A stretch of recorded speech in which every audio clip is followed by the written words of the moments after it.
sans garde-corps et c'est la chute pour Mathias, 10 ans, qui roulait à proximité avec son vélo.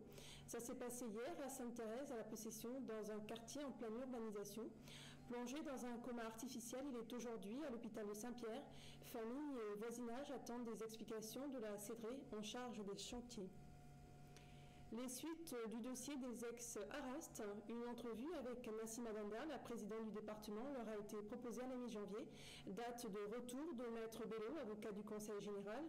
Par ailleurs, initiée par la présidente de la Ligue des droits de l'homme, Inel Gouljar, une médiation auprès de Dominique Baudis, défenseur des droits, est actuellement en cours. Enfin, de pauvres gens manipulés, ce sont les propos de Paul Vergès au sujet des ex-Arast sur les ondes de Zinfo 974. Les réactions du leader syndical CFTC, Paul Junot, hier devant les... Après pratiquement un mois de mobilisation, aucune avancée significative. Il y a des tentatives de médiation qui ont échoué de la part de la Ligue des droits de l'homme. Le défenseur des droits, Dominique Baudis, a été saisi le 27. Et donc nous sommes dans l'attente maintenant de ce côté-là. On a fait au niveau du Conseil CFTC aussi une démarche pour une audience en date du 27 décembre. Une réponse du Conseil général projette cette rencontre éventuelle vers la mi-janvier parce que la droite sociale est actuellement en vacances à Bangkok, en Thaïlande. Et donc les vacances des élus priment sur l'urgence sociale à La Réunion. Vous allez être reçu à la mi-janvier ? Il est prévu une rencontre à mi-janvier au retour des vacances des élus et de l'avocat. Je crois que Paul Vergès a fait une déclaration sur les ondes de nos confrères Zinfo 974. Oui. En fait, s'il y a quelqu'un qui aujourd'hui est très mal placé pour donner des leçons, pour commenter, c'est bien celui qui a été aux commandes pendant des années au niveau de la politique de La Réunion et qui ne s'est pas préoccupé de la situation sociale, sinon que de l'enfaucher comme étant un cheval de bataille uniquement pour sa fortune familiale et personnelle. Donc on ne peut regretter, mais on peut effectivement déclarer que M. Vergès est surtout très mal placé pour pouvoir commenter cette situation de grande précarité, de désastre social, dont en quelque sorte les acteurs relèvent de cette majorité du Conseil général dont faisaient partie les élus de l'Alliance notamment. Et dont il a été saisi déjà depuis 2 ans. Et depuis 2 ans, s'il avait la solution, on le saurait déjà depuis 2 ans maintenant. Votre santé et celle des 3 autres personnes actuellement en cours de grève de la faim? Nous sommes toujours déterminés en bonne santé, il n'y a pas de problème. Réglementation des pêches traditionnelles dans la réserve marine. Par arrêté préfectoral, la direction de la mer Sud-Océan Indien indique que la pêche de loisir est interdite dans les lagons, de la plage à la barrière de corail. Les pêches traditionnelles sont autorisées à l'intérieur des lagons par les détenteurs de cartes de pêche.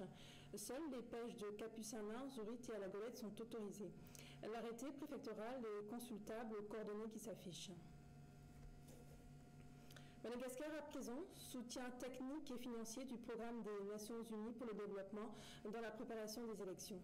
Après avoir été reçu par le ministre des Affaires étrangères hier, le représentant du PNUD à Madagascar, accompagné par un expert électoral des Nations Unies, a rendu visite au président de la Haute Autorité de la Transition cet après-midi au palais d'État d'Amutsrouach, une rencontre qui a duré plus d'1 heure.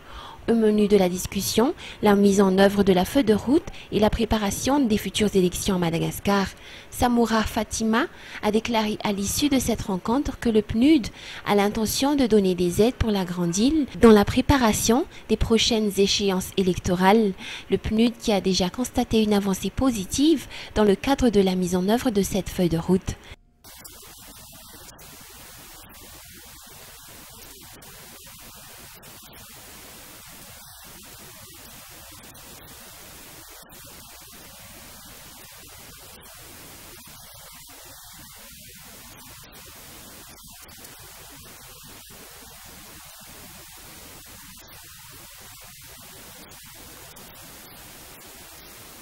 Concernant la Commission électorale nationale indépendante, ou CENI, organe chargé de l'organisation des élections, le PNUD a exprimé son souhait d'apporter son soutien financier et surtout technique.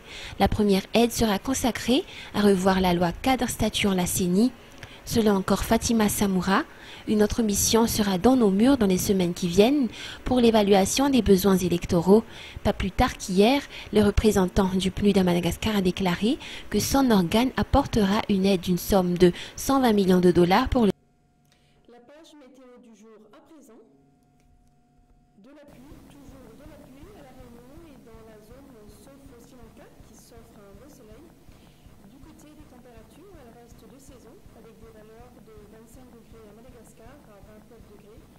Mayotte et au Sri Lanka.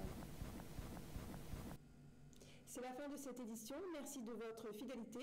Toute l'équipe de Flash TV vous souhaite ses meilleurs vœux pour l'année 2012. Joyeuses fêtes et à lundi.